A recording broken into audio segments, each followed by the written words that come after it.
자, 안녕하세요. 북수원 카페 여러분. 자, 오늘은 저번 시간에서 이어서 문제 21번을 이제 풀어볼게요. 원래 이제 탕평정치를 이제 나가야 되는데, 여기 보니까 뒤에 두 문제 또 더 있더라고요. 예. 그래서 그 21번하고 22번 문제 푼 다음에 넘어갈게요. 자, 21번은 이제 올해 시험 문제에 나왔던 거죠. 기억이 훗날 저수한 니은의 명칭을 쓰고, 가에 대한 나의 와 같이 답을 했던 당시 교육지도 명칭을 쓰시오 이렇게 했거든요. 자, 그러면 문제를 하나하나 이제 살펴보면요.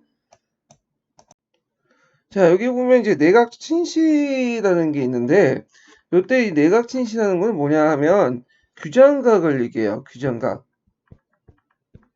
예.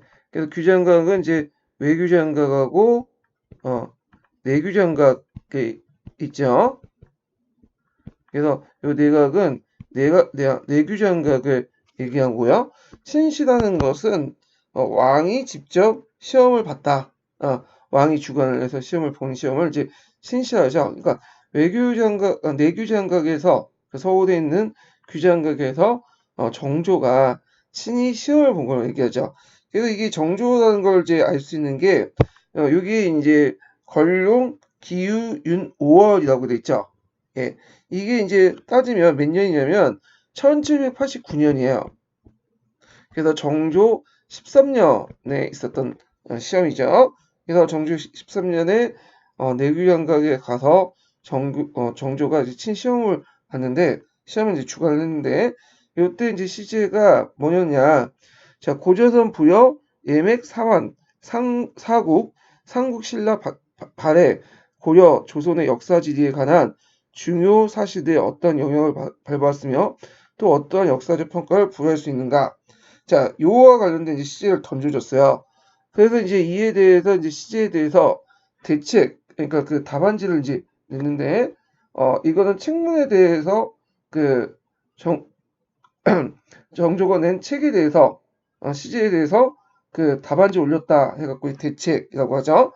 자, 이때 신이 생각하건대, 이렇게 근데 여기 신은 누구냐? 신은 정약용이라는 사람이죠. 예.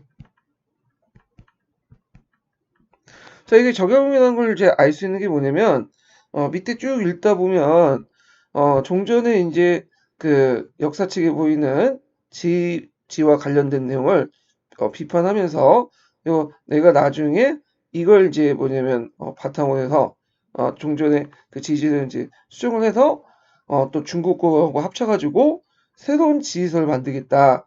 자, 이런 이제 포부를 밝혔는데, 요때 이제 이 지휘서가 나중에 출간된 아방 강요코라는 거죠. 예.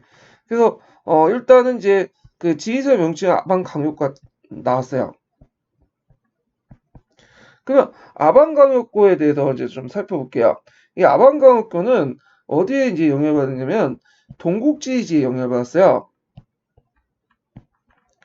그래서 이제 이 동국지지가 이제 연결이 되는데 그래서 이제 황백경이 저수한 동국지지가 영향을 받는데 동국지지는 이제 한강을 기준으로 해서 북방계통과 남방계통 이렇게 이제 역사를 이제 이론적으로 보죠.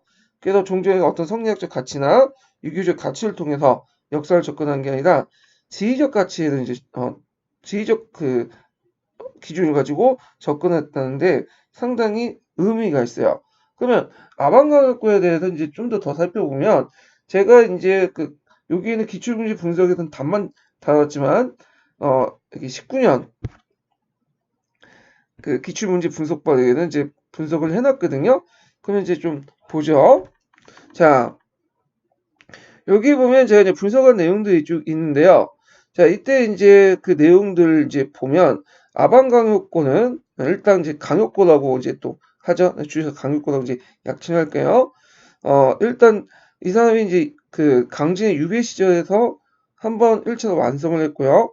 유배가 끝난 후에 1833년에 다시 이제 수정 보완해갖고 최종 완성을 봤어요. 그래갖고 거기 밑에 보면 그 아방강역고의 그 목차들이 좀 나오죠. 그래서 여기에서 고라는 말이 나고 고라는 것은 고차다다 이런 뜻이야. 그래갖고 예를 들어갖고 발해고 하면 그 발해의 역사를 고찰하다. 여진고 하면 여진의 역사를 고찰하다. 이렇게 이제 볼 수 있죠. 자, 그래갖고 이제 여기 보면 이제 아방강육구가 편찬 배경 이런 것들이 나와요. 그래서 뭐 물질적 측면에서 역사가 대두되면서 인간에 대한 역사에 대한 진보에 대한 믿음이 등장했다는 거. 그래서 이제 요 관련된 내용이 있고 두 번째로는 당시 역사학이 경하고부터 분리돼서 전문화된 학문 분과로서 독립된 경향이 강했죠. 그 과정에서 이제 등장한 것이 그 역사지리학인데 이 역사지리학의 그 호시가 누구냐면 아까 이제 설명한 한백견의 동국지리제예요. 자, 그다음에 세 번째로는 종전에 이제 그 국내 자료 이런 것들 이제 보조사라든지 이런 것들을 이제 여러 가지 부족한 부분들을 종전에 이제 중국부터 들어온 요사나 일통지 이런 것을 도입해서 보충했다 이렇게 이제 볼 수가 있고요. 마지막으로는 이제 그 당시 이제 성리학의 예론, 인물 성동의론 이런 논쟁을 거치면서 자신의 주장을 논리적으로 고증할 수 있는 연구 방법이 진정됐어요. 그래서 이런 것들이 이제 뭐냐면 그 아방강역고의 어떤 그 저술의 배경이 됐다 이렇게 이제 보시면 될 것 같아요. 자, 그래서 이제 뭐, 다산이 이제 강요권을 편찬한 목적이 세 가지가 있어요. 첫째는 우리 민족의 기원이 뭐냐. 그래갖고, 그는 우리 민족을 동이족이라고 봤죠. 동이족. 거기다 이제 약간 예매가 중국에서 건너온 유민족도 봤고요. 자, 그 다음 두 번째로는 한반도가 우리의 영토를 분명히 해고자 했다. 그 만주를 제외하고는, 한반도 내가, 한반도 안에 있는 것들이 이제 예전부터 우리 영토였다. 뭐 만주의 역사를 좀 제외시켰는데 이거는 좀 뭐냐면 이제 그런 측면에서 볼 수 있어요. 왜냐면 그 당시 그 청나라가 만주 원료고라는 책을 써가지고 우리 역사를 만주족과 같이 엮어가지고 출판을 한 적이 있거든요. 그게 이제 비판 차원에서 그런 얘기를 했다라고 좀 보시면 될 것 같아요. 그 다음에 이제 세 번째 목적은 기존의 역사지서에 나타난 오류를 이제 바로잡으려고 했다. 그래서 이제 그걸 알 수 있는 게 내각 친시에는 지휘책에 그 내용이 있죠. 그래갖고 그걸 이제 바로잡겠다라고 포부를 밝혔잖아요. 자, 그런 측면에서 이제 이렇게 해서 이제 목적에 그래서 했고요. 그 다음에 이제 여기 보면 그 여기에서 이제 이런 측면에서 이제 살펴볼 수가 있어요. 그리고 한백견의 역사 인식을 받아서 그 주요 내용을 보면 그 당시 한강을 기준으로 해가지고 북쪽과 남쪽을 역사관을 나눴다. 예. 그래서 북쪽 한강 이북 지역 같은 경우에 기자존에서 사군을 거쳐서 고구려 발해로 이렇게 이어진다고 봤고요. 남쪽은 삼안을 거쳐가지고 백제 신라 이렇게 이제 뭐냐면 그 발전됐다고 봤어요. 그래서 역사 인식 체계를 고대사를 삼안을 한강 이남, 그다음에 고조선을 안과 이남 이렇게 해가지고 이원적인 체계를 보고 한반도 중심의 역사를 파악했다 이렇게 이제 기억을 해두시고요. 그다음에 삼안설은 한백견의 동국지를 그대로 이제 뭐냐면 영향을 받았다 보시면 돼요.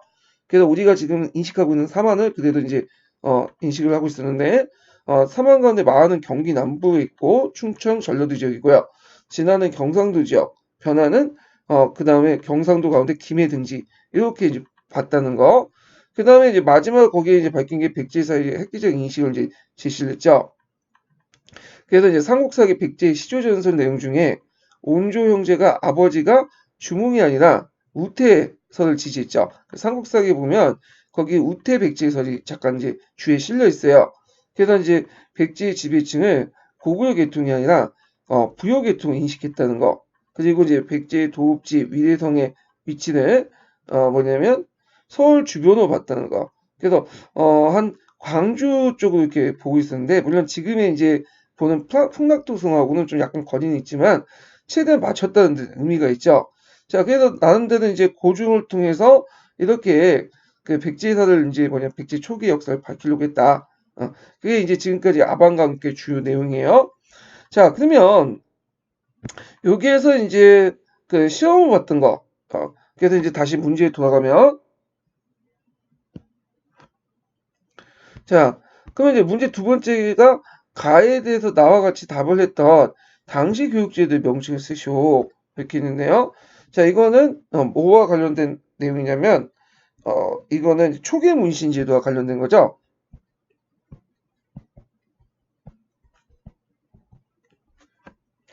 자, 초계 문신 제도는 정조가 이제 즉위하자 자신의 세력 기반을 강화하려고 규장각을 권력의 핵심 도구로 삼았어요. 이때 이제 37세 이하의 당하간 관리를 선발해서 규장각 위탁 교육시키고 40살이 되면 졸업시켜서 제도가 이제 초기 문신 제도인데요. 그래서 이제 조선시대 때의 사과 독서제와 독서당을 개편한 제도예요. 그래서 이 교육 과정을 보면 이제 가 강의다 해서 임금이 명을 임명을 받은 시험관이 감독 시험을 보는 그 가강이 있었고요. 그 다음에 가제의 강제, 예. 그래서 강서와 여러 가지 그 경서와 재수를 같이 보는 이런 시험 제도가 있었죠. 강제라는. 자, 그리고 이제 시험의 예문에도 보였던 것이 왕이 직접 시험을 보는 친시라는 게 있어. 친시. 그래서 매달 초하루마다 이제 실시했다고 하거든요. 그래서 이는 친시를 통해서 정조는 학문을 독려하고 친위색을 구축하려고 했다는 거. 그래서 이제 요 관련된 제도는 초계 문신 제도예요. 예. 그래서 요 초계 문신 제도 교육 과정에 대해서 지금까지 3개 설명을 했고요. 자, 초계 문신 제도는 뭐 나올 만한 거죠. 근데 어떤 분은 요걸 가지고 이제 재술가다 이렇게 하시는 분인데 이건 아니죠. 왜냐면 재수과는 일단은 이제 물어보는 방향이 하고 거리가 멀어요. 지금 물어보는 지금 발문이 당시 교육제도 명칭이죠. 예. 그럼 재수과를 물어보려면 당시 과거제도 명칭이 돼야죠. 예. 그래서 당시 시험을 봤다 해서 재수과다라고 하면 좀 말이 안 맞는 거죠. 예. 그래서 우리가 시험을 볼 때 또 과거 시험만 보는 게 아니죠. 예. 그래서 이제 그 당시에도 이제 학교 제도라는 게 있고 교육 제도가 있기 때문에 지금과 마찬가지로 여기에서 시험을 보잖아요. 중간고사, 기말고사. 마찬가지로 그 당시에도 왕이 와서 직접 이런 중간고사, 기말고사 이렇게 봤다고 보시면 돼요. 예. 자, 그러면 이제 21번 이제 살펴봤고 22번으로 넘어가죠. 자, 22번인데 22번은 이제 예전에 한번 제가 언급을 했던 왕도 정치와 관련된 내용이에요. 자, 이것도 이제 요번에 시험 문제에 나왔던 거죠. 그래서 이제 좀 보면요. 다음 자료를 읽고 조선의 정치사 내용을 작성 방법을 따라 서술하시오. 자, 여기 이제 뭐 가, 나, 다 사료 있는데 요걸 이제 다 보지는 못하고요. 너무 내용이 많아요. 그래갖고 일단 이 문제를 풀어보면서 관련된 지문을 이제 살펴볼게요. 자, 요거 이제 가나다는 여러분 다 알다시피 조광조의 개혁 정치와 관련된 거야. 조광조의 개혁 정치에. 그리고 그 당시 조광조의 개혁 정치가 나중에 실패하죠. 그래서 이제 그 김효 그 사화가 일어났잖아요. 그래서 김효사와 조광조 개혁 정치와 관련된 거다. 이렇게 좀 기억을 해두시면 되고요. 요 관련된 사료는 뿌셈 사료도 그대로 낸 거예요. 뿌셈 내용을 그대로 낸 거고요. 자, 그러면 이제 간을 의미하는 정치 이념을 쓰고 그 다음에 니은에 들어갈 인재를 뽑는 방식과 디귿에 들어갈 간직의 명칭을 쓰시오. 이렇게 했거든요. 자, 이게 세 개를 물어보죠. 정치 이념, 그 다음에 인재, 니은에 인재 뽑는 방식, 디귿에 들어간 간직의 명칭 이렇게 있는데 자, 일단은 가 같은 경우에는 나라를 다스린 건 도뿐이요. 이른바 도를 하는 건 청성했다는 것을 말합니다. 그래서 청성을 그 있지 않는 것이 없기 때문에 도가 있지 않는 것이 없습니다. 이런 등등인데 자 앞에 이제 문장에 넣어서 알 수 있는 것은 이건 도학 정치죠. 예.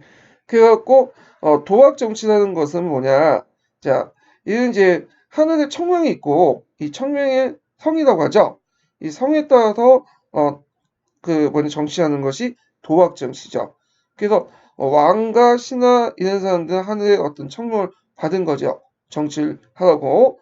그래가지고 왕과 그 신하는 이 하늘의 명을 받고 백성들에게 뭐냐면 최선의 그 정치를 해야 돼. 이걸 이제 뭐냐면 지치주의라고 하죠. 지치주의. 그럼 지치주의가 뭐냐? 최선의 정치인데 그럼 유교에서 최선의 정치가 어떤 거죠? 그쵸. 요순 시대죠.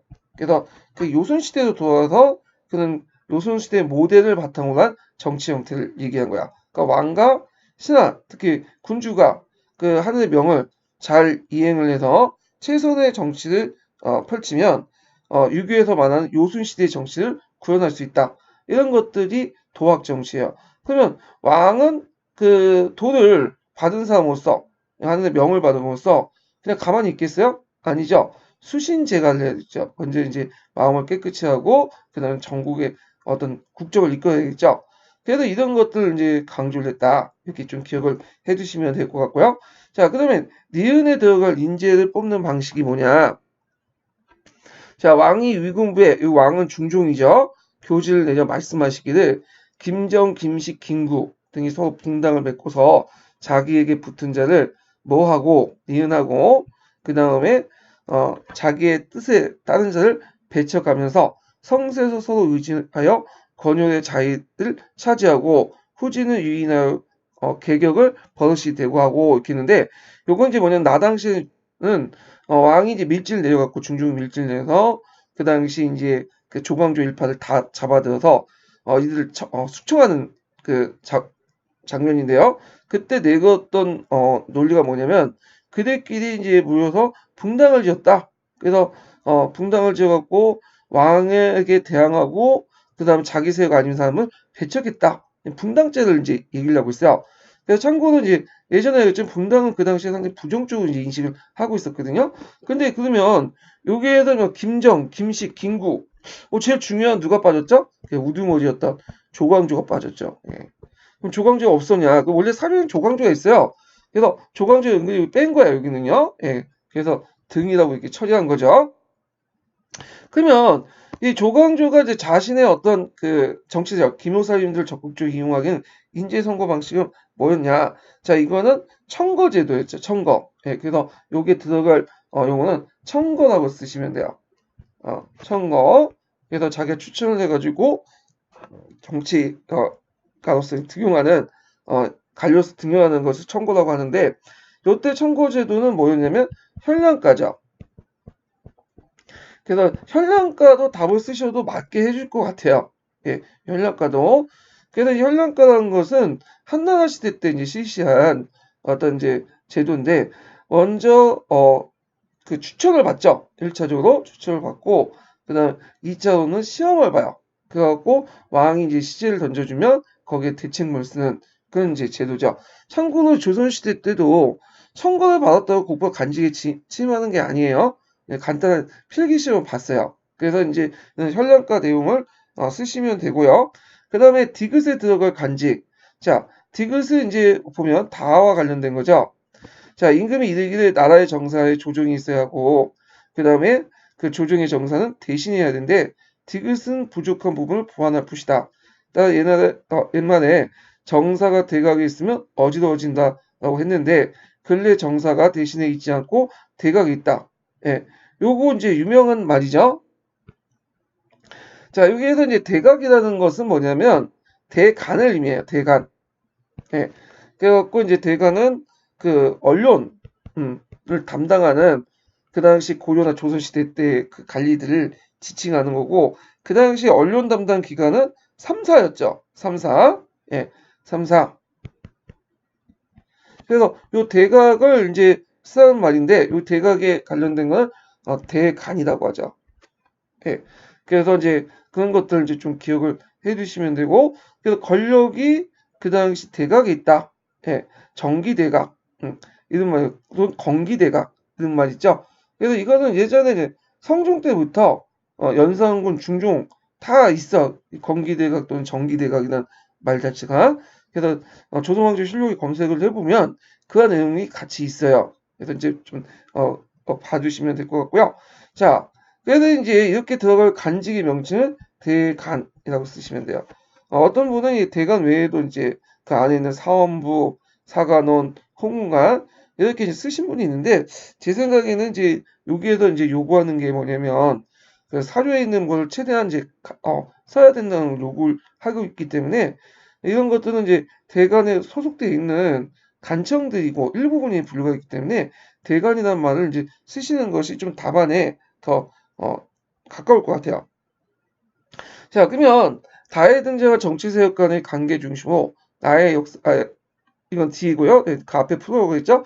기획이 추진했던 정책 중 나아가 일어난 이후 협파한 정책 한 가지 쓰시오. 자, 여기 보시면 기획은 이제 조광조 일파들이죠. 김효사님. 그 김효사님들이 이제 뭐냐면 김효사에 의해서 몰락을 했잖아요. 그러면 그 전에 이제 여러 가지 정책들 중에 협파된 정책들, 그러니까 조광조의 개혁 정책을 이제 쓰시면 돼요. 뭐 위헌 삭제 조치라든지 현량가 실시라든지 항약 실시 뭐 등등등 이런 것들을 쭉 쓰시면 될 것 같아요. 예. 자, 그 다음에 나의 역사적 성격을 얘기하시오. 자, 나의 역사적 성격은 이제 보면 그러니까 다의 등장할 정치 세력과의 관계를 중심으로 나의 사건의 어떤 성격을 쓰시오. 이렇게 나는 이제 김효사잖아요. 예, 김효사. 네. 김효사는 이제 종전에 이제 구도를 좀 정치 구도를 살펴보고 있어요. 여기가 왕이 있으면 여기가 대신 그룹이 있고 대신은 적어도 이제 영의정, 자의정이나 각부 판사, 판사 정도 되는 사람들 의미하고요. 여기에 이제 3사 같은 언론 조직들이 있어요. 언론 기관들이 있죠. 자, 이들이 이제 서로 균형을 맞추고 있었는데 이때 이제 김효사님들이 등장을 했어. 김여사님들이 여기 개입을 하면서 이제 삼사를 장악을 했죠. 그래서 이들의 발언권이 점점 올라가게 된 거야. 그러니까 상대적으로 왕과 대신에 관한 약해지죠. 그러니까 이제 중종에 입장할 때는 처음에 이제 김여사님을 등용했던 게 뭐냐면 이 언론기관을 이렇게 등용하면서 누굴 견제하려고 했어요. 그렇죠. 대신들을 견제하려고 했는데 그게 잘 안 됐던 거야. 그래갖고 안 되겠다. 얘네들은 이제 심 약화시킬 필요가 있겠다. 그래서 탄압을 된 거죠. 그게 이제 뭐냐면 김유사하게 되고 이때 이제 언론기관이 잠깐 추천권이라서 이제 세력이 약화되고 다시 대신 그룹과 왕의 그룹이 왕권이 올라가게 되죠. 자, 그러면 여기에서 역사 성격은 아까 말했죠 왕권과 재산권, 이 재산권 대신의 권한이에요. 언간권이 상호 견제 균형을 모색하는 과정에서 언간권이 너무 지나치게 비례되니까 이때 이제 왕권과 재산권 대신들이 힘을 합쳐서 대대적 반격을 했던 것이 김효사였다. 이렇게 이제 이해를 해주시면 돼요. 참고로 중종은 뒤에 이제 그 후에도 이 사람이 이제 별로 세력이 없잖아요. 중종반정 이후에 이제 떠밀려서 왕이 됐던 사람이기 때문에 그래서 자신들의 이제 자기 세력을 강화시켜서 외척을 이제 등용했어. 예. 그래서 이 외척을 바탕으로 대신을 견제하고 삼사를 또 견제하는 그런 이제 모습을 보이거든요. 그래서 이제 나중에 이게 이제 간행이 남아서 명종까지 이제 외척 정치 넘어가고 그래서 이제 이것이 선조 때 분당 사림들이 이제 외척 정치 타파를 목소리를 높였던 이유가 그런 중종 때 만든 시스템에 대한 비판이에요. 자, 그래서 이제 이렇게 해서 한번 올해 이제 나왔던 문제를 이제 풀어봤고요. 자, 그러면 이제 주제별 정리해서 중요한 것들만 좀 볼게요. 탕평 정치를 이제 보지 못하고 넘어갔는데 탕평 정치를 볼게요. 자, 먼저 영조의 정치를 볼게요. 자, 영조의 정치는 예전에도 얘기했지만 그 자체가 이제 예전에 단독 문제 나온 게 아니라 다른 문제에 엮어서 이제 나왔어요. 그 내용들을 보면 자, 영조의 탕평 정치는 주기 초에는 잘 안 됐죠. 왜냐하면 실제로 노론의 지지를 받고 했기 때문에 평당정 정치가 했고 그렇지만 이제 뒤에 이인자의 난을 계기로 해서 전후를 해가지고 그 당시 이제 뭐냐면 탕평 정치를 이제 본격적으로 실시했다. 예, 이렇게 이해를 해주시면 되고요. 자, 영조의 탕평 정치는 막론 탕평이야. 이게 예전에 한번 시험 자주 나오죠. 왕실과 외척과 연결된 특권 세력들 용인하면서 각파의 온건파들을 기용을 해가지고 정치하는 시스템이 완능 탕평이죠. 반대로 이제 정조의 탕평을 중농 탕평이라고 하죠. 그래서 이제 남인이나 노론, 시파, 벽파 이런 세력들 중에 제일 자신의 의견을 뚜렷이 하는 명분과 의리가 있는 그런 세력들을 등용해서 했던 정치가 중농탕평이죠. 자, 그래서 이제 이렇게 있고요. 그 다음에 이제 그 당시 영조 때 또 정치는 중앙 권력을 강화시켰다. 그래서 수령권을 강화하고 그다음 공론의 주제로서 산림의 세력들을 부정했다. 왜냐면 이제 이 당시에 산림은 실질적으로 뭐냐면 공론의 주재자보다는 당파를 형성해서 왕권을 위협하는 그런 존재. 그래서 이제 국왕이 권력을 주도해서 정치를 내겠다. 그래서 이제 중앙 집권적 정책을 이제 강화시켜 나가요. 그래서 사회인들이 가지고 있었던 예전에 지방 자치를 무시하고 자신들이 이제 중앙 권력을 장악해서 왕권 중심의 권력을 정치를 하게 되죠. 이건 영조 외에도 뭐 전에 숙종, 영조, 정조의 일관된 정책이야. 근데 이런 것들이 문제점이 생긴 게 뭐냐면 세도 정치기 때 등장하죠. 이렇게 이제 탕평 정책에 거쳐서 중앙 권력이 강화됐잖아요. 근데 이 중앙 권력을 왕이 행사하는 게 아니라 누가 행사하냐면 세도 정치가들이 행사해. 그래서 이걸 바탕으로 지방을 착취하죠. 그래서 삼적인 분란이 일어나고요. 자, 그 다음에 이제 그 이단으로 또 공론의 이제 주제인 산림의 존재를 부정하는 이단으로 소원들 대폭 정리했다. 예. 그래갖고 이제 소원 정리 부분은 영조가 있었던 게 아니라 숙종 때도 있었고, 그 뒤에 대원군 때도 있었어. 예. 자, 그래서 이제 있고 간직 개편이 행해졌죠. 그래서 이제 여기에서 보면 이조 전량의 권력을 약화시켰다. 그래갖고 이조 전량이 이제 그 두 가지 권한이 있죠. 그래서 자신의 후임자를 청구할 수 있는 자청권이 있었고요. 그 다음에 또 중요한 요지들, 삼사 같은 중요한 요직들을 선발할 수 있는 통청권도 있었어요. 그래서 이걸 천용직이라고 하는데, 그래서 2조 전량을 거쳐야지만 재상직까지 올라갈 수 있어. 근데 이런 것들은 법으로 명시한 게 아니라 성종 이후 간행적으로 인정을 해주는 거거든. 근데 이걸 가지고 이제 좋은 일에 쓰라고 했는데 자신의 당파들의 어떤 권력 기반만 강화시키고 그런데 쓰기 때문에 이런 것들 없애게 돼요. 예. 그래서 이제 이조 전량의 권한을 약화시키는 것은 이제 갑자기 없앤 건 아니고 예전에 이제 숙종 때부터 시작해갖고 영조 때 이렇게 점차 좀 없어졌다 이렇게 이제 보시면 되죠.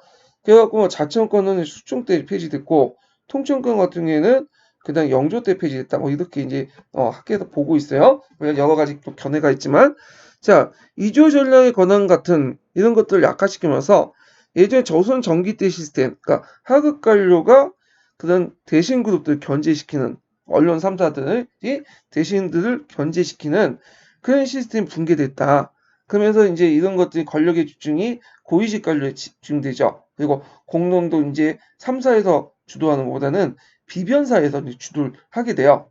자, 그렇지만 영조의 탕평제 한계를 보면 일단 노론의 우세로 분단 간의 균형이 유지가 실패됐고요.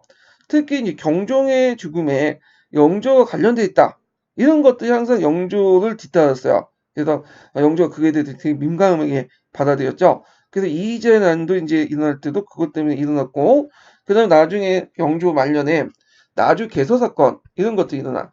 그러면서 이제 나주 개서 사건이 일어나니까 종종의 영조가 이제 탕평 정치를 포기해버리고 노론 일당 중위로 나서죠. 노론에게 권력을 실어주고요. 손을 이제 뭐냐면 배제하는 그런 것들을 하게 돼요. 이게 의례옥사인데 자 그리고 영조 말년에 이제 자기 아들인 사도세자들 죽이죠. 이걸 이모화변이라고 하는데 이 사도세자 죽음을 둘러싸고 나중에 정조 때 두 개의 파벌이 생성되죠. 하나가 시파와 벽파인데 시파는 사도세자의 죽음이 너무 이거 영주의 처분이 너무했다. 그래서 이런 정조 측의 입장을 쓴 거고 벽파는 영조 입장에서 죽여도 싸다 이런 입장이죠. 그래서 이 시파와 벽파가 이제 나중에 정조 때 대립을 했다. 시파는 대개 보면 어떤 세력들이냐면 남인 세력하고 소론 세력들, 그냥 노론 세력들, 예, 노론의 일부 세력들이야. 예, 벽파는 주로 이제 노론들이죠. 예, 노론들 다수를 차지하겠다. 물론 이제 남인과 소론 중에 벽파 세력도 좀 있긴 있어요. 예. 근데 전반적인 세력 분포에서 그렇다는 거예요. 자, 그러면 영조의 사회 계획을 볼게요. 일단 뭐 군역법이 시행이 있고요. 이 군역법 자체는 이제 예전에 기출문제 나왔던 거죠. 그 다음에 군역정비, 군영정비를 하고 훈련동감, 금이형, 어용총 이런 것들 도성을 방어하는 체제도 이제 만들었고 가혹화 형벌 같은 걸 폐지하고요. 예, 대표적인 게 뭐 압술령 같은 것들 이제 폐지를 해요. 그 다음에 사형수의 삼신제를 강화했다. 이게 예전에 기출문제 나왔던 거고요. 원래 삼신제도라는 게 있었어요. 근데 이제 이게 그냥 넘어갔는데 요때부터 본격화됐다. 또는 재정비됐다. 이렇게 보시면 되겠죠. 그 다음에 예전에 이제 법전하고 관련돼 갖고 나왔던 것이 속대전이에요. 그래서 이제 속대전은 조선 후기 때 이제 영조 이전에 여러 가지 개혁 정치들 있죠. 이런 것들을 정리해서 명문화 시켰어요. 그래갖고 대동법이나 노비종목법을 확정하고요. 그 다음에 비변사, 선해청, 오군형 이런 여러 가지 지방 군지를 명문화 시키고 이런 것들을 이제 속대전 명문화 시켰다. 좀 기억을 해두시면 돼요. 그래서 이제 속대전하고 예전에 시험을 나올 때 법전하고 같이 나왔고 또 뭐와 연계돼서 나왔냐면 앞에서 이제 언급한 여기 말룡탄편하고 연결돼서 시험문이 나왔죠. 그래서 속대전이 저술될 때 편찬될 때 그 했던 탕평정책의 특징을 쓰시오. 예, 왕론탄편의 특징을 쓰시면 될 것 같아요. 자, 그래서 이제 이렇게 이제 한번 봤고요. 영조의 정치에 대해서는 할 말이 되게 많아요. 근데 제가 일단은 여기 지금 진도를 빼야 되니까 이렇게 간단하게 좀 언급을 했고요. 자세한 내용은 제가 기본 강의 시간 때 다 얘기했으니까 관련 강의를 좀 찾아서 보시면 될 것 같아요. 자, 그러면 뒤에 이제 정조의 정치를 볼게요. 영조의 정치보다는 이제 정조의 정치가 이제 시험 문제에 많이 나오는데요. 자, 일단은 이제 정조의 탕평정책에 그래서 규장각과 장용을 중심으로 왕권을 강화했다는 거. 요게 이번에 시험 문제잖아요. 규장각. 그래서 이제 정조의 탕평정책은 누굴 등용했냐? 중농 탕평정책에서. 그래서 중농은 각 당파의 옳고 그름, 의리를 명확히 하는 그런 사람들을 이제 등용했고요. 영조 때 이제 집권 세력들, 각파의 온건파와 탕평파 외척들을 제거를 했죠. 그 다음에 이 정조는 시파를 주로 기용했지만 시파만 기용한 건 아니에요. 그래서 주로 이제 그 남인들도 많이 등용했고, 그 다음에 노론, 이제 자기 반대파인 벽파도 많이 등용했죠. 그래갖고 이제 이렇게 왕이 있으면 거기에 이제 벽파, 시파, 남인들 이런 걸 통해 삼각 군용을 통해서 왕권을 유지하려고 했다. 서로 간에 견제를 시켜가지고 예, 이런 것들을 이제 알 수 있는 거 최근에 이제 발견된 그 심한지의 그가 왕이 심한지에 보낸 서찰 내용에서 볼 수 있죠. 벽파 영수였던 심한지에게 보낸 그런 내용을 통해서 벽파가 왕을 비난하는 것 같지만 실질적으로는 이제 시파와 남인들을 뭐냐면 서로 이렇게 견제시키려는 그 목적에서 이렇게 정치를 했다. 이렇게 기억을 해두시면 되고 참고로 이렇게 남인 세력들은 대개 이때 남인들은 근기남인 출신들이야. 좀 개혁적인 성격을 띠고 있는. 그래서 이 근기남인 출신이 많은데 그 대표적인 사람 중에 뭐 최재공이라든지 그 다음에 적양공 이런 사람들이 이제 대표적인 케이스죠. 예. 자, 그 다음에 이제 규장각의 설치 내용을 볼게요. 규장의 목적은 역대 국왕의 어필들을 보관하고 그림이나 그 다음에 이제 글씨 이런 것들을 보관하고 그 다음 정치, 사회, 경제 등 현실 문제에 대한 학문적 해결 그래서 도서 수집, 보존 관행 이런 것들이 있는데 실제 이제 수행하면서 규장각을 운영하면서 점점 이제 이런 앞에서 원래 목적대로 뿐만 아니라 어떤 정치적 기구로 바뀌어요. 규장각과 예전 집현전과 비슷하게 그 외 비서실 기능, 문안 기능, 과거제도 주관했고 문신교육을 담당했죠. 이 대표적인 게 이제 이번에 나왔던 초기 문신제도. 그리고 이걸 통해 진보적 학자를 등용했죠.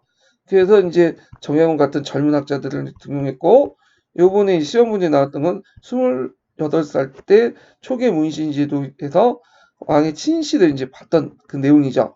자, 그 다음에 군사적 기반으로서 장용을 설치했어요. 그래서 이제 수기소를 폐지하고 금위체제에 따라서 조직 개편을 해서 장용을 설치했다. 그래서 각 군영의 5군영의 어쩐지 그 정예병과 새로 뽑은 병사를 위해서 병사가 구성된 장용이 설치됐고 장용은 이제 외형과 내형으로 구성되어 있죠. 예. 외형은 주로 이제 수원성에 하성에 배치시키고 내형은 서울 한양에 배치시켰죠. 자, 근데 장용은 나중에 이제 그 영조가 죽자마자 정조가 죽자마자 곧바로 이제 정승왕후에서 폐지가 돼요. 벽파 세력에 비해서. 자, 그래서 이제 이렇게 해서 이제 한번 그 받고 그다음 뒤에 넘어가서 그 정조의 또 정책 중에 하성 경영이 있죠. 그래서 하성은 그 정치 군사적 기능을 부여하고 그 상업적 기반을 강화시키고요. 그 다음에 이제 여기 내용들이 쭉 있어요. 그래서 자급 도식적 기능으로서 국영 농장을 설치하고요. 상업 도시로서 그다음 신도시를 이주하여 상공인에게 이제 특권을 부여하고 신도시를 이주한 농업 도시로서 주변에 만석거나 망년제 같은 수입 시설을 개선하고 군사 도시로서 이제 아까 얘기했던 장영 외형을 이제 주둔하겠다 이렇게 이제 보시면 될 것 같아요. 그래서 이제 하성을 이제 건축하는 과정이 어디에 적혀 있냐면 하성 성역 의기라고 있어요. 이거 좀 기억을 해두시면 될 것 같아요. 한국사 능력 검증 시험에 나왔죠. 이 하성은 상당히 빠른 시간에 건축이 됐어요. 그 이유가 뭐냐면 일단은 이제 거중기나 농로 같은 이런 첨단 장비를 이용했고요. 두 번째는 돈을 줬어. 예전엔 동원을 했잖아요. 근데 돈을 주다 보니까 공사 기간이 원래는 이제 뭐 한 10년 넘게 이렇게 생각을 했는데 2년 만에 끝나게 돼요. 어, 그래서 이제 이런 것들 일일이 다 기록한 것이 이제 하성 성역의기다 이렇게 기억을 해두시면 되고 이 하성 성역의기가 이제 자료 가치가 높은 게 뭐냐면 야성이 뭐 일제시대나 6.25 전쟁을 거치면서 파괴가 되죠. 예. 그래서 나중에 이제 그 뭐냐면 다시 복원을 하는데 하성성역 의궤를 통해서 복원을 했어요. 예. 그래서 원래는 이제 복원된 건축물이나 이런 것들은 유네스코 기념물로 문화재로 적용이 안 돼요. 근데 이제 하성성역 의궤에 의해서 복원된 하성은 최대 원래 모습대로 이렇게 복원을 했기 때문에 유네스코의 문화재로 이렇게 뭐냐면 지정받을 수 있었죠. 자, 그 다음에 이제 민생과 사상 정책을 보면 서울과 노비에 대한 차별을 완화시켰죠. 그래서 서울 출신의 검소관을 기용했죠. 대표적인 게 유독궁, 박제가, 이덕목 이런 것도 있고 그 다음에 통공정책을 실시했죠. 그래서 금난정권을 폐지했다는 거. 금난정권 내용은 나중에 뒤에 좀 얘기를 할게요. 자, 정통문화를 계승하면서 중국과 서양의 과학기술을 받아들였고 그 다음에 중국의 고급 독성 집성을 수입해서 학문적 기초를 다졌고요. 그 다음 문체 반정 운동을 했죠. 문체 반정이라는 것은 종전의 폐관 문학은 박지원의 여라이 같은 그런 문체들을 비난하면서 이런 것들은 쌍수원 문체다. 그래서 이런 것들을 올바르게 잡자. 반정은 이제 바르게 잡자는 거죠. 예. 이런 것들을 했던 것이 문체 반정 운동이야.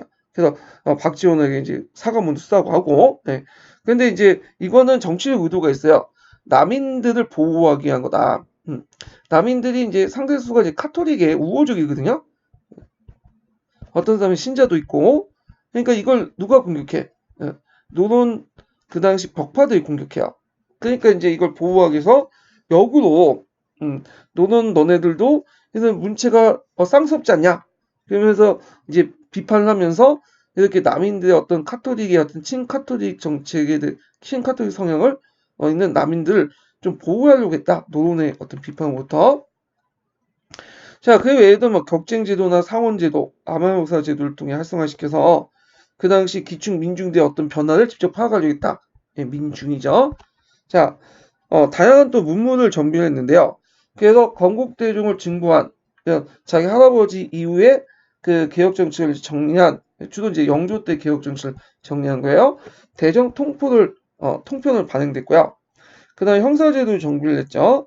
그다음에 그 동문 치고다에서 조선의 외교 문서를 정리했고 일송론을 썼어요. 이게 좀 기억을 해두세요.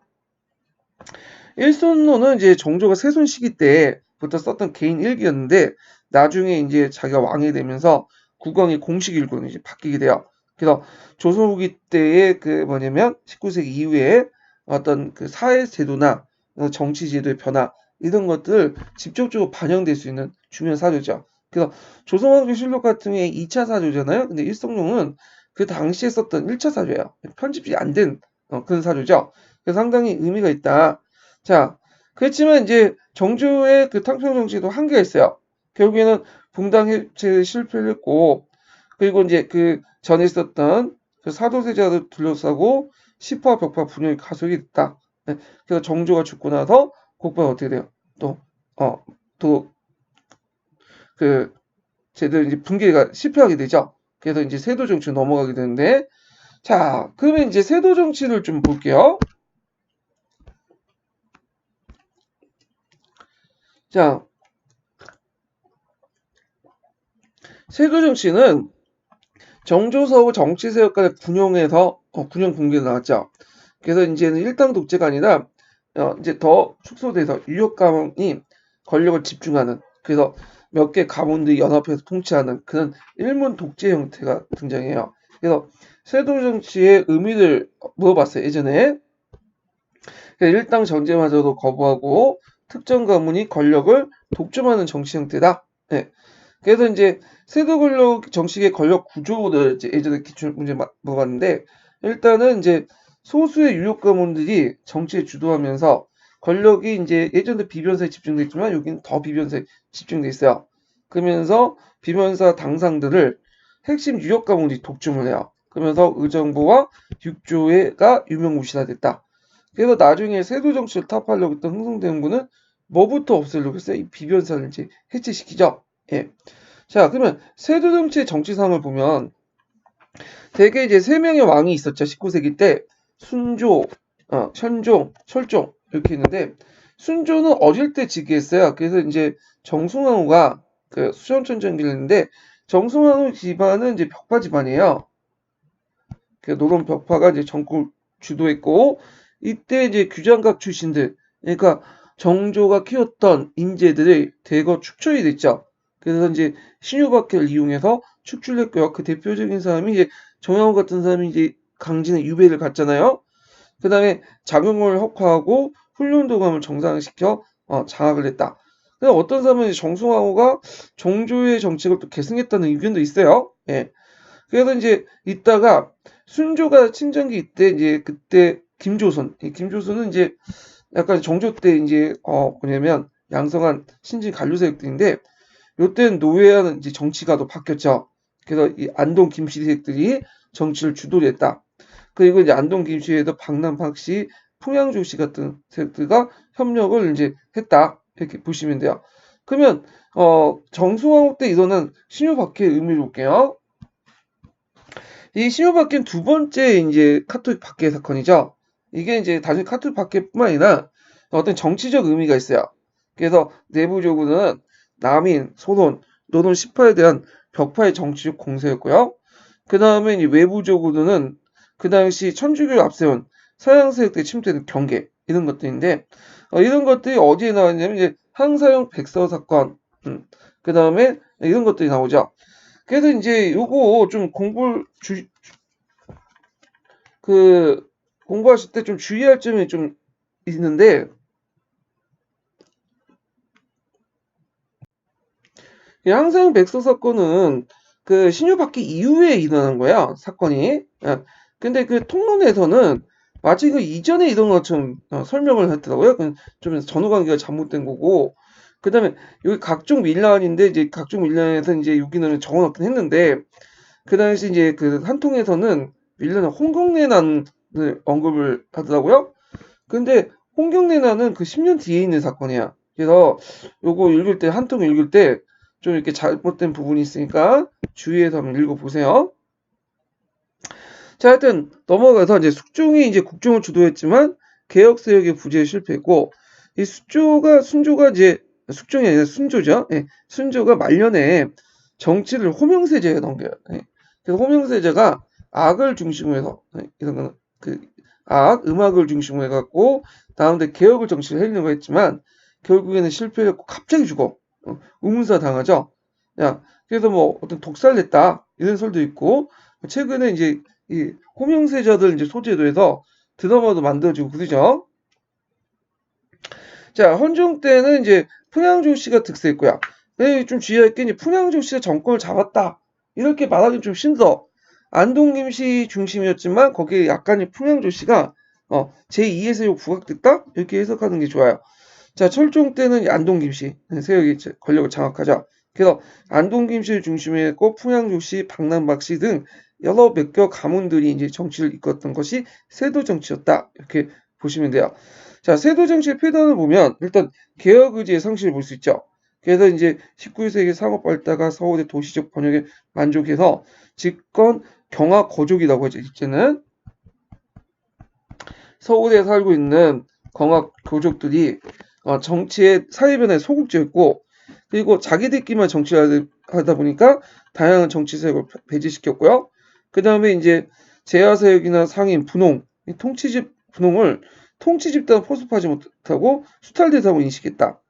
정치 기강이 문란했죠. 그래서 지방 수령직 매간 매직, 특히 이제 앞에서 언급했던 비변사가 그 당시 지방의 인사권, 수령직이 인사권을 갖고 있어요. 그러다 보니까 이제 많은 사람들이 이제 뇌물을 바쳐갖고 수령직을 파견하면 본전을 뽑아야 될 거 아니에요? 그러다 보니까 매간 매직이 나오고, 그러다 보니까 이제 농민들의 어떤 조세 부담이 증가되죠. 그래서 이런 것들이 나중에 밀란의 배경이 돼요. 자, 거기다가 이제 그렇게 해도 예전에 16세기 때 지방 수령을 견제할 수 있는 산림 세력들이 강했잖아요. 그런데 이제 탕평 정치나 전에 숙종 때 정치를 거치면서 점점 중앙의 권력이 강해지고, 이때는 이제 그 중앙의 권력을 견제할 수 있는 세력들이 없어요. 예. 그래서 이제 뭐 하락 세력들도 그 당시 이제 힘이 약해져 가지고 밑에 들어가게 되죠. 그래서 이 부분은 나중에 좀 얘기를 하겠지만, 자, 그래서 이제 이런 것도 좀 기억을 해두시고, 그 다음에 세도가 돼서 사회적 인식이 낮고, 그래서 청나라에서 고중학을 받아들였지만, 이 청나라 고중학은 어떤 경세적 성격이 없잖아요. 예. 그래서 이제 지방사회의 어떤 여러 사회에 대한 이해가 부족했다. 개혁 의지가 상실되고, 자, 이런 것들을 이제 좀 보시면 이제 될 것 같아요. 자, 그러면 다시 이제 문제 돌아서 몇 번을 보냐면 이제 정치 조직과 군사 제도 부분을 볼게요. 조선 이제 시대 때 정치 조직, 뭐 군사 조직 이런 것들인데 보는데, 먼저 이제 볼 게 07년 문제죠. 07년. 자, 다음 사료 읽고 물음에 답하시오. 이렇게 했거든요. 자, 여기에서 이제 그 관련된 내용은 일단 중종 실력에 실려 있는 내용이에요. 그래서 여러분들 한번 사료 나올 때 당황하지 마시고 항상 이제 어디를 보시냐면 거기 출처를 보세요. 거기 출처에 그 나오면 시기적인 어떤 배경이나 이런 것들도 유추할 수 있고 단서를 잡아낼 수 있어. 자, 그러면 이제 여기 보면 일단 그 지상 홍수기 아래기를 그 군사대 원망과 교통은 더욱 심합니다. 각 고을의 경주인들이 본 고을에 내려가 온 고을의 보병 및 선상의 대가를 전부 거두어 이렇게 있는데요. 자, 선상이라는 것은 이제 여러 가지 위에 바치는 거죠. 지방에서 뭐 여러 가지 그 군사를 데리고 오거나 그다음에 이런 것들이 이제 그 내용인데, 하여튼 선상의 대가를 전부 거두어 배를 수송하거나 육지로 운반하여 서울에 도착하게 되면 더러운 악포를 주고 더러운 수장을 감하여 주고 대역을 할삼을 세움으로써 경주인들의 취득하는 이익은 매우 크지만 군사들이 받는 폐해는 이리하여 잘못됨이 지극히 심하니 엄히 다스려야 됩니다. 이게 중종실록이거든요. 그러면 여기에서 이제 볼 수 있는 게 대역할 싸움, 악포를 둔다. 악포라는 것은 포인데 면포인데 좀 약간 지 떨어진 추포를 얘기해요. 그러면 이런 것들은 무슨 제도를 의미하냐? 이거는 그 당시 보법 이후에 편법이 등장했죠. 나중에 좀 한번 정리를 해볼 텐데, 자, 이게 이제 뭐냐면 대역가, 그 다음에 방군수포제죠. 대역가는 사람을 써가지고 군역에 빠지는 거고, 방군수포제는 이렇게 아까쯤에 포를 받쳐가지고 빠지는 제도야, 군역에. 그래도 이제 이게 행해지니까 이걸 제도화시킨 게 중종 이후에 이제 이유지만, 이게 이제 제도화된 게 군적수포제죠. 1년에 2필 정도 내면 군역에 빠지는 그 제도를 만들었죠. 자, 요번 경주인을 볼게요. 경주인. 자, 일단은 경주인의 의미부터 이제 볼게요. 경자는 서울 경자죠. 한양에 있는. 주인은 뭐냐면 중개하는 거야. 보통 이제 주인자는 중개하는 사람을 이제 주인을 붙이죠. 그러니까 이제 그 경주의 의미는 원래 초창기 때는 조선시대 중앙과 지방간청의 연락사무를 하는 사람들이에요. 그래서 왜냐하면 그 당시 교통과 통신이 발달하지 못했기 때문에 그 중앙과 지방의 간영의 소자지, 그다음에 주현을 연락하는 사람이 필요해. 그래서 이들을 주로 이제 누가 담당했냐면 초기 때는 아전이라든지 향리가 올라가서 담당을 했어요. 그럼 근데 여기 일이 뭐냐? 경중이 담당했던 일 같은 경우에 경중역이라고 하거든요. 그러니까 돈 받고 하는 게 아니라 의무적으로 하는 거예요. 처음에는 선상로. 예, 선상로는 그 지방에서 이제 착초해 중앙에 보낸 노비들 얘기하죠. 그는 이병 노비를 이제 데리고 오거나 그다음에 도망간 선상로를 보충하거나 그다음에 대동법 실시 이전에 공모에 상납하거나 그 외 부세를 상납하고 주선하거나 그다음에 자기 고장의 지방민들 잠자리와 식사를 제공하거나 그다음에 이제 아까 이제 여기서 언급한 것처럼 그 번상으로 올라오는 관리나 군인들을 각 간청에 배치하거나 신분을 보호해주는 그 외에도 잡다한 일을 해요. 예. 그래서 원래는 이게 여기가 더 의무인데 문제는 이 사람들이 이제 조선시대 때는 돈을 안 받잖아요. 예. 그 역을 수행하면서 향리들. 자, 그렇기 때문에 이 사람들이 이제 그 역을 수행하면서 여러 가지 수수료 명목으로 많은 이득을 챙겨. 이게 상당히 알짜배기야. 그래갖고 여기서 보시면 알겠지만 이제 그 당시 이제 부세를 상납하거나 그 다음에 군인도 올라올 때 포를 받아서 이제 빼주거나 그 중에 이제 일부는 간첩에 바치겠지만 그 중에 상당수는 자기가 먹는 거죠. 그 다음에 공나물도 이제 할 때 공나물 대납을 하고 박납업자 상당히 여기 박납업자들이 많아요. 경주인들이.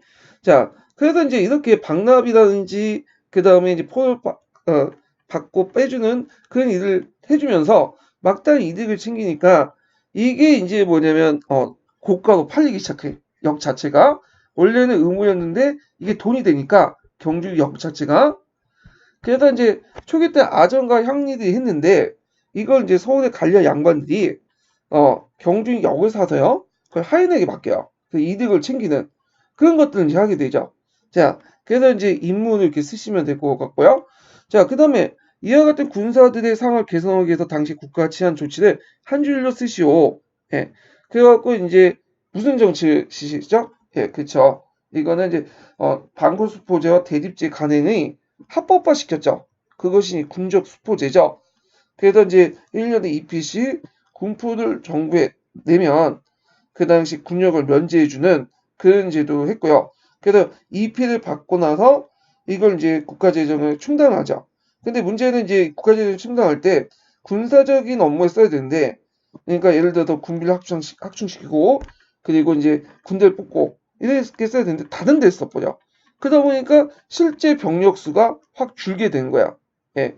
그래갖고 이제 병력이 줄다 보니까 종전의 진간체제에서 많은 병력을 보충할 수 없죠. 운영하는 과정에서. 그래서 이제 을물외변을 계기로 해갖고 바뀌죠. 그래서 진간체제에서 그냥 재승 방나체제로 바뀌게 되는 어떤 배경이 됐다. 그래서 임진왜란 때 우리가 당했던 이유가 이렇게 이제 재승 방나체제니 그 다음에 또 이렇게 군적 수포제 이렇게 바뀌면서 가도기 시대 군대가 많이 부족했는데 그때 100년 동안 전국시대 때 싸움만 했던 밥만 먹고 싸움을 했던 왜구들이 들어오면서 그 패를 뭐냐면 격파당했잖아요. 그 패하게 되잖아요. 이런 왜구들한테. 자, 그래서 이제 이런 것들을 이제 봤고요. 자, 그러면 2번을 보죠. 2번은 이제 뭐와 관련된 내용이냐면 유황수와 경제수와 관련된 내용이에요. 그래서 이 가와 나는 이제 가는 유황소고 그다음 나는 경제소죠. 자, 그러면 요거 이제 이번 하기 전에 그 1번도 이제 그 연결돼 있지만 관련된 유황소 경제소와 관련된 내용을 좀 볼게요. 유황소 경제소. 자, 그럼 기출 주제별 정리를 한번 보죠.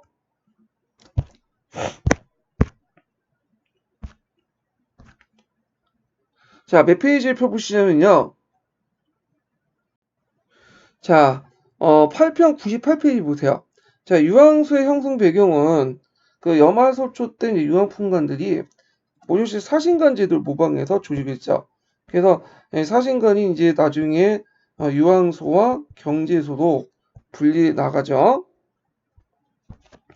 그래서 이제 여기 보면 자, 임원 선발 보면 자수와 별감이 이제 그 주도 역할을 했고요. 그래서 이걸 초기에는 경제소에서 임명했지만 경제소가 흑파된 후에 수령관의 지시를 받고 유황소에서 개최한 항의에서 선발한다. 그래서 이 유황소는 항해를 개최했기 때문에 나중에 사림대에 의해서 나중에 이때부터 향청이라 불려져요. 네, 향초로 명칭이 바뀌어진다. 자, 역할을 보면 자, 한국사 통론에는 이제 다양하게 있어요. 그래서 이제 풍속을 교정하고 악지 확률을 규칙하고 수령을 자문 보좌하고 정령을 시달하고 자율적인 규약을 제정하고 백성을 교화하고 등등등 여러 가지가 있는데 이거는 이제 전반적인 유황소 역할도 있고 각 시대에 어떤 세력이 집권하면서 그런 것들을 했던 것도 있어요. 예, 그래서 이제 있는데 그러면 이걸 이해를 하기 위해서는 그다음 유황소 변천 과정을 좀 볼 필요가 있어요. 이게 이제 시험 문제 나는데 유황소는 지방 권력의 어떤 장애예요. 권력의 중심 역할을 하죠. 그래서 유황소를 둘러싸고 지방 권력을 이제 유황소를 둘러싸고 지방 권력을 장악하려고 하는 세력들이 싸우게 되는데 이건 크게 이제 세 개로 볼 수가 있어요. 그래서 조선 초기 때 15세기 때는 그 당시 그 토착 세력들 지방 유지들이죠. 유지 세력들과 그 중앙에 온 관리들이 대립 구도를 볼 수가 있고요. 이 토착 세력들은 이제 유황소를 배계로 해가지고 권력을 싣으려고 하죠. 그러다가 이제 이거 대표적인 사안이 이시에난 같은 날 볼 수 있죠. 이시에난은 유황소를 기반으로 해갖고 일어난 거야. 자, 그래서 이제 이 때문에 세조 때 일시적으로 유황소 폐지됐죠. 그리고 이제 16세기 때는 누구와 누가 싸우느냐면 훈구와 그 다음에 살인대의 싸움이야. 그래서 살인들이 유황소 독립운동을 이제 펼쳤잖아요. 그래서 성종 때 유황소 독립이 됐어. 그래서 여기를 바탕으로 자신이 권력을 이제 장악하려고 했는데 훈구들이 오히려 유황소를 장악함으로써 경제소, 유황소를 잇는 어떤 수탈 체제를 완성을 했죠. 결국에는 이제 살인들이 정권을 장악하면서 살인들이 이제 유황소를 장악하고 이 유황소에 뭘 유치해요? 그렇죠? 향약을 유치하죠. 그래서 이름이 이제 향총으로 바뀐 거죠. 자, 그러면 18세기 넘어가죠. 17세기에서 18세기 넘어가는 시기에는 또 여기에서 이제 유황소의 향임을 둘러싸고 자수, 별감 같은 향임을 둘러싸고 또 누가 싸워요? 요 집을 듣고 여기 이제 신양과 규양이 싸우죠. 그래서 향전이기죠. 항전. 예. 그래서 항전은 누가 승리하죠? 수령권의 지지를 받은 신양이 승리하잖아요. 그래서 이제 유황소는 지방 권력의 중심지면서도 그 뭐냐면 지방 세력 간의 어떤 권력 다툼? 그래서 장이기도 했다. 그러면 여기에서 물어보는 건 언제 때냐? 조선 15세기 때야. 15세기. 우리가 이제 보통 16세기, 17, 18세기 요 부분만 좀 봤는데 요때는 조선 초기 때 내용을 이제 볼 거예요. 자, 고조 후기 때는 아까처럼 이제 유황풍관들이 사신관 제도를 모방해서 조직을 했죠. 그래서 유황풍관이라는 것은 이제 그 당시 고조 후기 때 첨설직인이 동정직인이 하는 명예직들을 많이 받게 돼요. 그래서 지방 그 향리 계층들이 그래서 이런 사람들 유황풍관이라고 하는데 자 일단 이제 유황풍관을 통해 유황수를 만들어 놓고 일종의 토착 세력들이 어떤 중심지 역할을 하죠. 그러니까 이제 너무 권한이 커지니까 수용권을 강화하기 위해서 뭐냐면 이 유황 그 수를 일시 혁파를 해요. 왜냐하면 수용이 내려가면 이제 잘 말 안 듣거든. 네. 수용을 좀 우습게 하고 말 안 들으면 지도세도 막 모르게 죽이고. 그래서 이제 중앙집권을 강화시키기 위해서 유황선을 혁파한 게 태종 6년이야. 근데 또 하나의 문제점이 일어났어. 왜 문제점이 일어났냐면 보니까 이걸 혁파하고 나니까 수령하고 향리들이 불법적인 행위를 하면 지방에서 그걸 제지를 못해. 그래서 그때 이제 뭐 세조 때 부민고소 금지법 이런 것도 있었잖아요. 그러니까 고소도 못해. 그래서 안 되겠다. 이들 좀 견제할 필요 있겠다. 지방 내에서. 그래가지고 그 당시 또 유황소를 복수시켜요. 그리고 대신에 유황소가 이제 여기 이제 갈갈이 뛰는 걸 막기 위해서 그 경제소 그러니까 그 지역의 그 관리들로 구성된 그 서울에 있는 간청을 경제소를 둬서 이걸 유황소를 관할하게 되죠. 그래서 유황소의 자수 별감을 경제소에서 임명을 하고요. 그 다음에 유황소는 경제에서 통제 아래 그 향리들이나 이런 사람들, 수령의 어떤 불법 행위들을 견제하는 그런 역할을 하죠. 자, 근데 이제 세조에 이시해난이 일어나죠. 그래서 이시해난 때 유황술 중심으로 이제 하니까 유황수가 폐지가 돼요. 그래서 이제 이때 이제 성종 때 등장했던 사림들이 향사대 항원주를 보고 운동하면서 유황소의 개최를 하려고 하죠. 그래서 유황소 복립운동을 하고 그런 식으로 해갖고 다시 이제 장악하려고 했지만 홍구파들이 또 다시 장악하고 밀렸던 살인파들이 사마솔 또 설립하죠. 그 내용이에요. 그래서 요거에 관련된 시험 문제는 여기까지 초창기 15세기 때 토착 세력들과 중앙 관료, 중앙 세력들 어떤 다툼 이렇게 해서 유황소가 치패를 거듭했던 그 내용들을 이제 시험 문제 아까 살펴본 것처럼 그러니까 앞으로 살펴본 문제에 거기 나와 있고요. 자, 그러면 경제도를 볼게요. 경제도는 고려 말에 제강 간인과 유황풍과의 분화해서 만들었고 재경 강인들, 그러니까 서울에 거주한 강인들이 경제를 설립을 했고요. 그 다음에 이제 그때 각 지방의 출신 관리도 구성됐다. 그리고 이들을 연락을 담당하기 위해서 그 유황서 경제소 연락을 담당해서 영절이, 경절이 이런 것들을 이제 파견을 했죠. 그래서 이 경절이는 이제 그 지방 간에서 파견된 항리들을 얘기하는데 이들이 맡은 역이 아까 지금 언급한 경준역이에요. 경준역. 그래서 이제 경제소는 역할을 보면요. 유황소와 정부 사이 연락을 담당하고 해당 지방의 여러 업무들 주선을 하죠.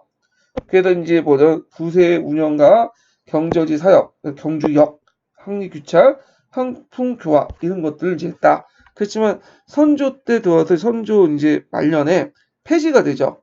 그래서 이 당시 이제 그 경제에서 담당했던 제수, 별감, 임명권을 수령이 갖게 돼요. 물론 수령이 가져도 실제적으로 이제 그 당시에는 사림들이 이제 거기에서 이제 지방 사림들이 추천한 인물들 수령이 추인해주는 그런 걸 역할하지만요. 자, 그래서 이제 이렇게 이제 기억을 해두시고요. 그래서 이제 폐쇄를 보면 임진왜란 이후에 수령권이 강화되면서 선조 때 폐지됐다. 자, 그러면 유황수와 경제소의 의의를 이제 보면 지방 양반들과 향리들 협조를 얻어서 지방 통치 효과를 제고시키고요. 지방 세력의 견제도 중앙 집권을 강화시키려고 했다. 이거 이제 아까쯤에 이제 그 유황수와 경제소를 연결시켜준 경주지가 했던 역이 경주역이라고 했죠. 이 부분을 한번 읽어보시고 신청학습 부분도 한번 읽어보세요. 자, 그러면 이제 관련된 내용을 이제 문제를 다시 이제 또 보죠. 자, 그러면 이제 가와 관련된 내용을 보면 일단 시기적으로 뭐야? 태종 신료 때니까 태종 6년이죠. 태종 때. 자, 태종 6년 때 유황소는 어떤 역할을 했어요? 그렇죠. 토착 세력들의 어떤 근거지가 되면서 지방 중앙에 내온 관료들, 지방 관리들 막 능멸하고 중앙 권력의 어떤 이렇게 대항하는 그런 측면이 강했죠. 그래서 이제 이때 사원부 대사형 허원이라는 사람이 그 심을 7조 올리면서 그때 이제 이런 문제점을 지적하면서 이걸 흡하자. 그래서 이걸 폐단을 제거해야 된다. 자, 이렇게 이제 주장을 하게 돼요. 결국엔 태종 6년에 이 유황소 혁파되죠. 자, 그 다음에 두 번째 사료는 뭐냐. 이게 실기가 성종실록이거든요. 강릉부국 이급배가 위논하기를 주부 9년에 각각 토속이 있습니다. 그래서 그 서울에 살면서 버스한 건 경제소이라고 하고 경제소에는 그 고향에 살고 있는 토성 중에 강하고 혁명한 풍계를 가진 관리를 선택합니다. 그래서 세조 때 충주의 백성이 그 서울 고을 수령이 고한 적이 있는데 당시 유황소에서 수령에 고소한 것이 불가한 것으로 여겨 그 사람들이 너무 심하게 피신하여 이에 임금에게 들려지게 되어 이를 폐지시킨 것입니다. 여기에서 우리가 이제 알다시피 세조 때 그 이시의 난 때문에 유황소가 폐지됐다. 자, 이렇게 했지만 요 상수에서는 또 다른 내용을 하죠.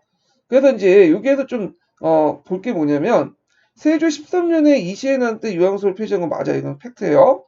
근데 또 유황소가 폐지된 이유가 또 하나의 이유가 또 들어가 있어요. 그래서 그 당시 그 유황소가 이제 폐지된 이유가 유황소에서 이제 뭐냐면 그 지방 관료세력들과 또 손을 짜고 백성들 압박한다. 그래서 이런 것들을 이제 뭐냐면 제기를 해가지고 폐지시켰다. 이렇게 이제 그 내용이 있거든요.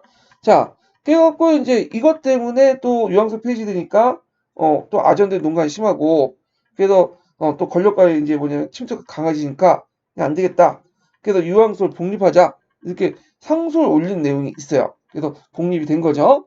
자, 그래서 이제 세 번째 내용이 이제 그와 관련된 건데, 혁파된 이대로 고향의 풍습이 날로 투박해졌습니다. 왜냐면 항리들이 이제 유황소를 이제 막 폐지돼 놓으면 날뛰니까 신이 생각하건대 또다시 유황소를 세워야 된다고 여깁니다. 그래서 이제 유황소 복립운동 관련된 내용도 있죠. 자, 그래서 이제 이렇게 해서 이제 받고, 그러면 일단은 아까처럼 유황소와 그 다음에 나는 경제소를 얘기하고요. 기획을 요청한 이유, 기획은 이제 혁파를 요청한 이유는 태조 때라고 보시면 되는데, 태조 때는 이제 그 태종 때는 수정권에 침탈하는 등 반지권 토호세력이 강하기 때문에 있고, 또는 수정을 능멸하는 행위가 자주 일어나기 때문에 이런 것들을 쓰시면 될 것 같아요. 자, 그 다음에 여기 가와 나의 관계를 쓰시오. 유황소하고 경제소의 관계를 보면, 자, 경제소의 자수 별감이 자기 유황소를 감독했다. 이렇게 했는데, 이건 좀 약간, 제가 오타가 있는데, 경제소가 임명한 자수 별감이, 이렇게 이제 좀 고쳐주시고요. 자, 그래서, 이렇게 있고, 그래서 유황소를 이제 뭐냐면, 하여금, 가난하게 했다. 이렇게 이제, 보시면 될 것 같아요. 자, 그래서 이렇게 해서 한번, 내용을 이제 살펴봤고요. 자, 그 다음에 이제 그 뒤에 넘어가서 좀 보면 3번은 이제 조선 초기 때 지방행정 조직과 관련된 내용인데 자, 일단 조선 시대 때 지방행정 조직은 고려 시대하고 비교해서 봐야 돼요. 그래서 이제 그 1번 보면 지방간이 파견되지 않은 현이 다수였다. 아니었죠. 대부분 지방간이 파견됐죠. 거의 대부분. 그다음 지방행정단은 육방조직으로 갖춰져 있다. 네, 맞죠? 그래서 지방행정조직은 육방조직으로 갖춰져 있어요. 그래서 조선시대 육방조직은 그 사극에서 많이 보셨을 거예요. 그래서 이방, 호방, 형방 이렇게 등등 해갖고 육방조직이 있었고 조선 전기 때는 이제 호방이 육방의 대표적인 지휘를 했고 수령이 부재할 경우에 그 업무를 담당했고요. 참고로 조선 후기 때는 이방이 그 역할을 했죠. 자, 그 다음에 3번을 보면 경제소와 유황소를 통합해서 사신관 제도를 뒀다. 아니죠. 이건 사신관 제도를 모방해서 나중에 유황소가 만들어졌고요. 유황소를 또 견제하기 위해서 경제소가 이제 뭐냐면 이렇게 있었죠. 생겼죠. 그 다음에 4번을 보면 향충 자치를 허용하면서 향소 부국이 많아지면서 자연 총량이 성장했다. 자, 향소 부국은 이미 태조 때부터 폐지됐어요. 예, 폐지됐고 그러니까 자연 총량이 성장한 것은 이제 보다는 요 당시에 조선 전기 때는 행정청 위주였어요. 행정.